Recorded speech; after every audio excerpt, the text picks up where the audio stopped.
एक राधेश्याम नामक युवक था। स्वभाव का बड़ा ही शांत एवं सुविचारों वाला व्यक्ति था। उसका छोटा सा परिवार था जिसमें उसके माता पिता, पत्नी एवं 2 बच्चे थे। सभी से वो बेहद प्यार करता था। इसके अलावा वो कृष्ण भक्त था और सभी पर दया भाव रखता था। जरूरतमंदों की सेवा करता था, किसी को दुख नहीं देता था।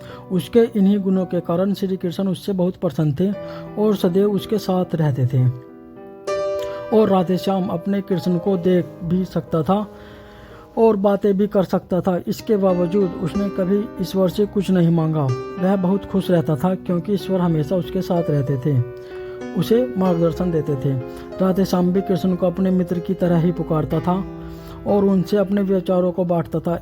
एक दिन राधेश्याम के पिता की तबीयत अचानक खराब हो गई। उन्हें अस्पताल में भर्ती किया गया। उसने सभी डॉक्टरों के हाथ जोड़े, अपने पिता को बचाने की मिन्नतें की, लेकिन सभी ने उससे कहा कि वो ज़्यादा उम्मीद नहीं दे सकते और सभी ने उसे भगवान पर भरोसा रखने को कहा। तभी राधेश्याम को कृष्ण का ख्याल आया और उसने अपने कृष्ण को पुकारा। कृष्ण दौड़े चले आए। राधेश्याम ने कहा, मित्र तुम तो भगवान हो, मेरे पिता को बचा लो।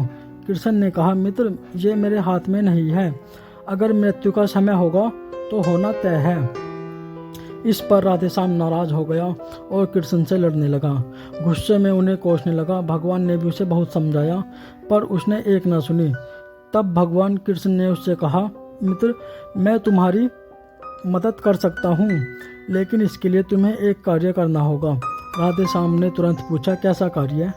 कृष्ण ने कहा, तुम्हें किसी एक घर से मुट्ठी भर ज्वार लानी होगी और ध्यान रखना होगा कि उस परिवार में कभी किसी की मृत्यु ना हुई हो। राधेश्याम झट से हाँ बोलकर तलाश में निकल गया। उसने कई दरवाजे खटखटाए। हर घर में ज्वार तो होती थी, लेकिन ऐसा कोई घर नहीं होता था जिनके परिवार में किसी की मृत्यु न हुई हो। किसी का पिता, किसी का दादा, किसी का भाई, माँ, काकी या बहन। 2 दिन तक भटकने के बाद राधेश्याम को ऐसा एक भी घर नहीं मिला। तब उसे इस बात का एहसास हुआ कि मृत्यु तो एक अटल सत्य है। इसका सामना सभी को करना होता है, इससे कोई नहीं भाग सकता। और वो अपने व्यवहार के लिए कृष्ण से क्षमा मांगता है और निर्णय लेता है जब तक उसे उसके पिता जीवित हैं उसकी सेवा करेगा। थोड़े दिनों बाद राधेश्याम के पिता स्वर्ग सिधार जाते हैं। उसे दुख तो होता है, लेकिन ईश्वर की दी हुई सीख के कारण उसका मन शांत रहता है। दोस्तों, इसी प्रकार हम सभी को इस सच को स्वीकार करना चाहिए कि मृत्यु एक अटल सत्य है।